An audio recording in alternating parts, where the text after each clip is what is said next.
Притајните тензии во ВМРО ДПМН еруптираа по синокешните статутарни измени и поддршката од Централниот комитет Мицкоски да не си дава оставка, туку да продолжи со обидите да формира парламентарно мнозинство. Најгласни се поранешните функционери исклучените од партијата. Митко Јанчев, Никола Поповски, Даниела Рангелова и Сашо Мијалков на социјалните мрежи бараат оставки и сериозни реформи во партијата. Поранешниот министер Никола Тодоров директно не повикува на оставки од раководството, но алудира на тоа, присетувајќи се на изборите во 2016-та кога беше шеф на изборниот штаб и кога вели дека и тој и Груевски биле подготвени да ги напуштат функциите доколку освојат и еден пратеник помалку.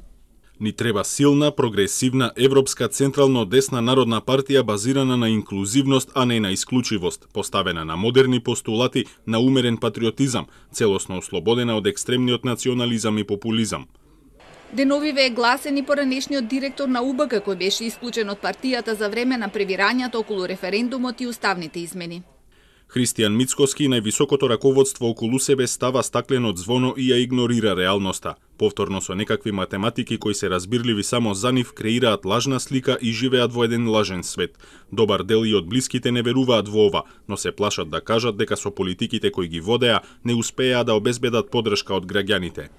Актуелното раководство не сака да ги коментира реакциите на поранешните сопартици. Наместо партиски став до медиумите ја препратија реакцијата на ветераните, кои ги поздравија синокешните статутарни измени, велејќи дека ова е последниот крик на печалбарите во политиката и дека е добро што ВМРО ДПМН се прочистува од неславниот багаж зад себе.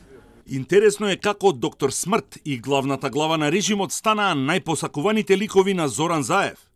Ке подсетам дека господинот Мијалков со државна плата дојде до супер луксузен хотел во центарот на Скопје.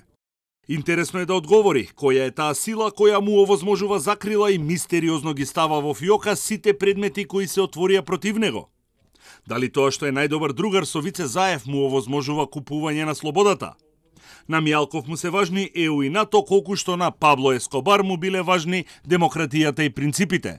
Со новите измени ветераните добија и своја унија, вела дека е тоа значаен чекор напред во внатрепартиската демократија. Централниот комитет синоќа гласаше за статутот со кој се ограничуваат мандатите на председателот на партијата и председателите на другите тела кои се бираат на Конгрес. Тие ќе можат да се задржат на функцијата најмногу 3 мандати и тоа под услов за третиот мандат да бидат избрани со двотретинско мнозинство. Мандатот на сите останати партиски функционери се ограничува на 2 години. Членството пак само ќе ги бира кандидатите за градоначалници и советници. Укината и функцијата почесен председател.